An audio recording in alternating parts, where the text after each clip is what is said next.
All right, team, welcome back.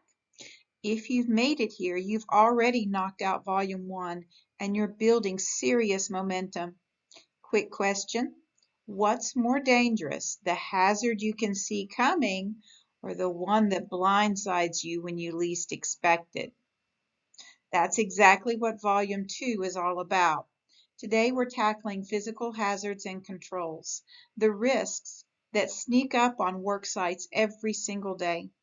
Here's what we'll lock in: heat and cold stress, how to spot the warning signs before they turn critical; confined spaces, why one missed step can be deadly; fall protection, OSHA's 6-foot rule and the math you can't afford to get wrong; the hierarchy of controls, your blueprint for stopping hazards before they stop you.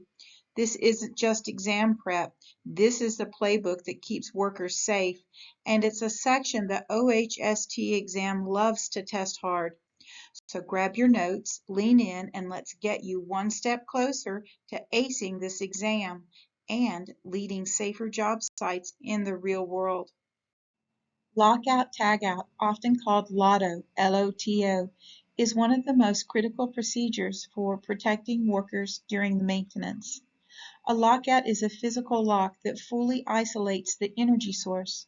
A tagout is just a warning label, used only when a lockout isn't possible. LOTO is required to prevent the unexpected startup of equipment which can cause serious injury or death. And remember, employees must be trained on both the procedures and the equipment. Now, energy isn't just electrical. OSHA lists several types that you must control: pneumatic, thermal, mechanical, chemical, gravitational, and hydraulic. Here's the key takeaway: lockout must physically isolate the energy, and tagout alone is not enough unless it's fully verified.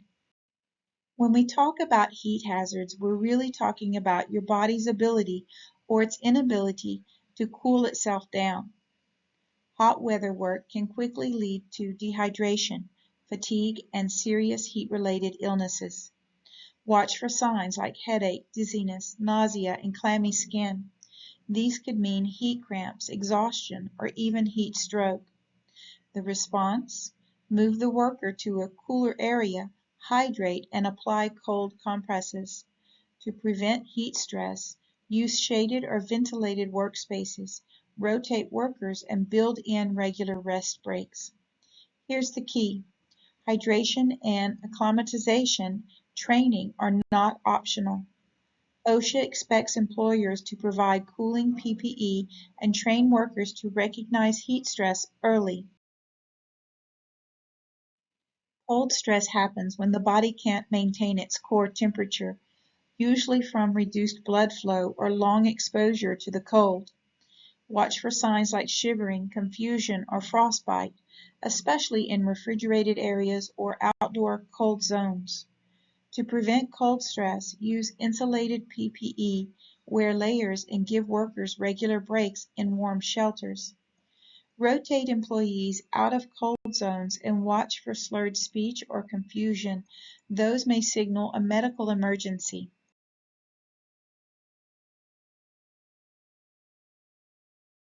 When protecting workers, always start at the top of the hierarchy. Elimination is the most effective. Remove the hazard completely. Then consider substitution, engineering controls, and administrative controls, and finally the PPE. For the OHST exam, remember this: PPE is the last line of defense. Don't choose it first in a multiple choice question unless the other options really aren't possible.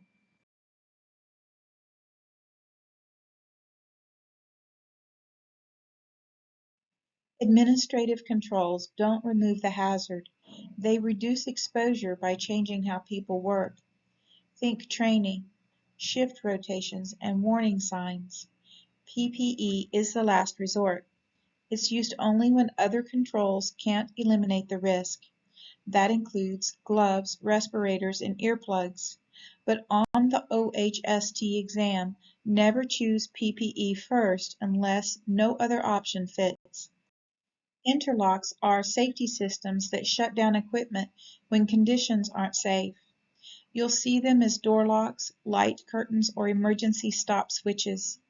In robotic systems, interlocks stop motion if a person enters a danger zone. A guard opens or a sensor is triggered. That prevents crushing or trapping injuries. Remember, interlocks detect unsafe conditions and stop equipment before harm occurs.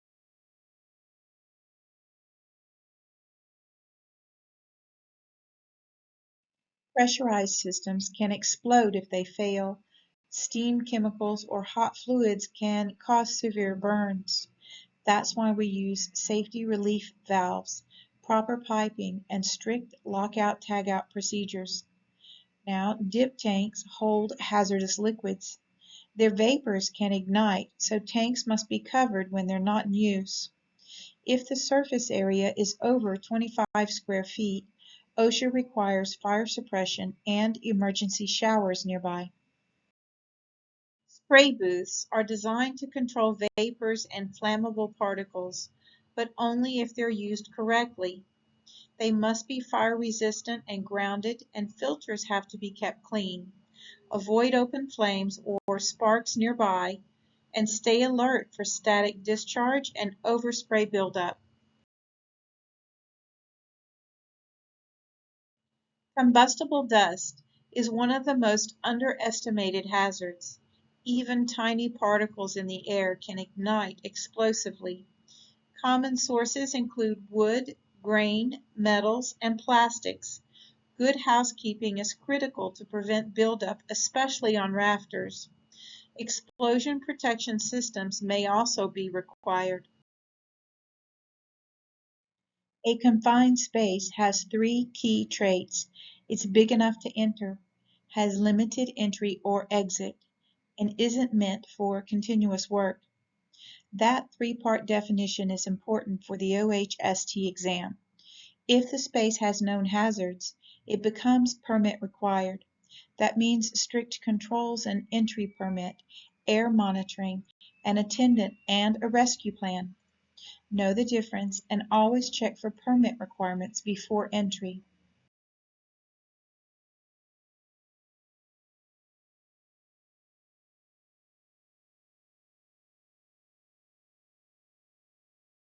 When workers enter a permit-required confined space, OSHA requires a trained rescue team, either on-site or off-site, plus annual rescue drills. If the space is classified as IDLH, that's immediately dangerous to life or health, the rescue team must be on site and ready. For the OHST exam, watch for keywords like toxic gases, engulfment, or IDLH. They always mean special rescue rules apply. OSHA 1926-800 covers underground construction like tunnels and shafts. Qualified personnel must inspect air quality, ventilation, and hazards. Ventilation systems are required to control dust, gas, and fumes. Safe entry and exit routes must be maintained at all times. Emergency procedures like alarms and evacuation plans must be in place. Rescue personnel must be trained, equipped, and familiar with the job site layout and the hazards. And medical personnel must be available on site or nearby for a quick response. If the question mentions underground and includes toxic air, engulfment, or limited egress, think OSHA 1926-800 and rescue readiness. OSHA's 6-foot rule means fall protection is required at 6 feet or higher on most job sites, especially near edges, scaffolding, and lifts. Employees must be trained to spot fall hazards and use their gear correctly. Always inspect harnesses, lifelines, and anchors. Replace anything that's damaged and calculate it total fall distance. That includes your free fall, your deceleration, and the body length. Remember the fall clearance formula at the bottom. It's a common test question. Let's keep the math simple. Define total fall distance you must add 4 numbers. Step by step. Step 1 is the lanyard length, 6 foot. Step 2, deceleration stretch, 3.5 feet. Step 3, worker's height, 6 foot. And step 4, safety buffer, 2 feet. Now add them up. 6 plus 3.5 plus 6 plus 2 is 17.5 feet of clearance. If your platform is only 12 feet high, you don't have enough room. Fix the setup before anyone climbs. A personal fall arrest system, a PFAS, is your last line of defense in a fall. It includes the anchorage, connectors, full body harness, deceleration device, and a lanyard or a lifeline. It activates at 6 feet. That's OSHA's trigger point. And it must limit arresting force to 1,800 pounds or less. The system has to stop the fall within 3.5 feet and bring the worker to a complete stop with minimal deceleration distance. Important, no body belts allowed, only full body harnesses, and employees must be trained in how to use and inspect the system. If the question mentions personal gear, force limits, or stopping distance, you're dealing with PFAS. There are several types of fall protection systems, each designed for different job site risk. Guardrails are a passive system built into the structure. You'll see top and mid rails on platforms and edges. Safety nets catch falling workers. They're installed below elevated work areas. PFAS, that's your personal fall arrest system. Positioning devices hold the worker in place, allowing hands-free work. Warning line systems use marked barriers to alert workers to a fall risk. And controlled access zones limit entry to trained workers in high-risk areas. If the system is built into the structure like rails or nets, it's called passive protection. And for scaffolding safety, what OSHA expects on the OHST exam.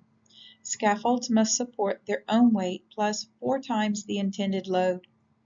Platforms must be fully planked or decked, and if you're working 10 feet or higher, fall protection is required. Guardrails. Top rail must be between 38 and 45 inches, with the mid rail halfway. And never use ladders, boxes, or barrels to gain extra height on a scaffold. Now, 2 types of scaffold systems. We have supported scaffolds, and they use rigid frames or poles, and these are common on construction sites. Then we have suspended scaffolds, which hang from overhead ropes, often used for window washing or swing stage work. Remember the 4 times load rule and the 10-foot fall protection trigger. Those are hot spots on the exam. Okay, how about hazards and controls for ladders and scaffold use? Use ladders only on stable, level ground. Always face the ladder when going up or down and maintain 3 points of contact, 2 hands and a foot or 2 feet and a hand. Never use the top rung or the step, and always inspect the ladder first. Check for cracks, missing rungs, or slippery surfaces. Now for scaffolds, do a pre-use inspection. Check the footings, planking, guardrails, and all access points. Watch out for weather hazards like wind or rain, and remember, only trained personnel should erect or disassemble scaffolding under competent supervision. For the exam, know this: 3 points of contact and top step misuse are common test traps.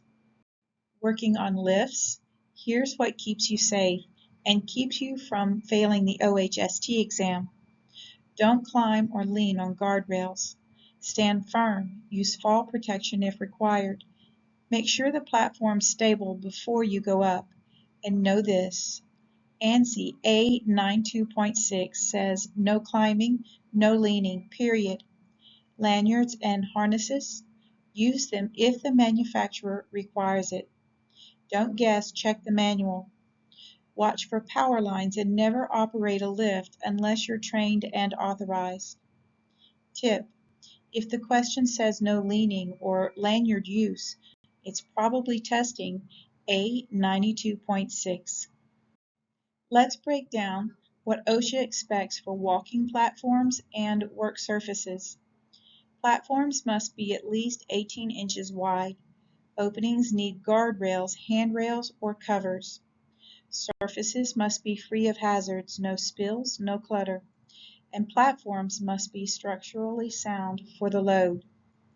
Don't forget, training is required on how to use a platform, prevent falls, and handle emergencies. Test tip: if the question asks what meets OSHA's platform rules, go with the option that's structurally sound and free of obstructions. All right, team, let's lock this down. We've covered the heavy hitters of physical hazards, heat and cold stress, confined spaces, fall protection, and the hierarchy of controls. Here's the takeaway. Spot the warning signs, follow the OSHA rules, always use controls before PPE. That mindset doesn't just pass the OHST exam, it saves lives on real job sites. Now you've built strong momentum through Volume 1 and 2. The finish line is in sight. In Volume 3, we'll tackle PPE and specialized hazards, the final stretch of this section. Stay sharp, keep pushing, and I'll see you in Volume 3.